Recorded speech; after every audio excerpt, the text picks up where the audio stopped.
ఈరోజు ఖమ్మం పట్టణంలో వరద బాధితులకి సహకరించాలనే ప్రధాన లక్ష్యంతో బీఆర్ఎస్ ఎల్పీ బృందం హరీష్ రావు గారు, జగదీష్ రెడ్డి గారు, సబితా రెడ్డి గారు, ఇతర మాజీ మంత్రులు, అనేక మంది శాసనసభ్యులు ఈరోజు అక్కడికి వెళ్లి బాధితులందరినీ కూడా పరామర్శించి తృణమో ఫలమో సహకరించేటువంటి సందర్భంగా కాంగ్రెస్ పార్టీ గుండాలు, ప్రభుత్వంలో ఉన్నటువంటి కాంగ్రెస్ పార్టీ గుండాలు, అందులో రేవంత్ రెడ్డి ముఖ్యమంత్రిగా ఆ జిల్లాలో ఉన్నటువంటి సమయంలోనే కాంగ్రెస్ పార్టీ గుండాలు ప్రధాన ప్రతిపక్ష నాయకత్వం పైన రాళ్ల దాడి చేయడాన్ని మేము తీవ్రంగా ఖండిస్తా ఉన్నాం.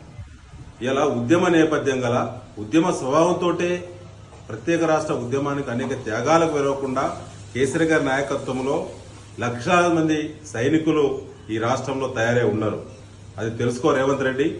ఇవాళ మీరు అక్కడ ఉండంగా, ముఖ్యమంత్రి హోదాలో ఉండంగా మీ ప్రభుత్వం చేయాల్సినటువంటి బాధ్యతను మీరు విస్మరించినందున ప్రతిపక్ష పార్టీగా ఇవాళ మా ఎమ్మెల్యేల బృందం ఇవాళ అక్కడికి వెళ్లి సహకరిస్తే ఇవాళ మీరు కుట్రపూరితంగా మీ పార్టీ దాడి చేయించింది.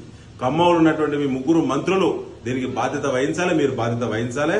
ఇలా దాడులు బీఆర్ఎస్ పార్టీ వాళ్ళపైనే మీరు దాడులు చేయడం అంటే ఇవాళ మేమే గనక దాడులు చేయడం ప్రారంభిస్తే ప్రతిపక్ష పార్టీగా ఇవాళ నువ్వు రేవంత్ రెడ్డి ఇవాళ బై రోడ్డు హైదరాబాద్ కు చేరేవాడివా?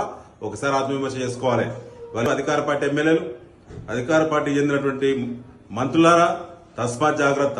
తెలంగాణ రాష్ట్రంలో గులాబీ సైనికులు గనక దాడులకు ఎగబడితే ఇవాళ తెలంగాణ రాష్ట్రం ఇట్లా ప్రశాంతంగా ఉండదు. అది మా నైజం కాదు, మా స్వభావం కాదు.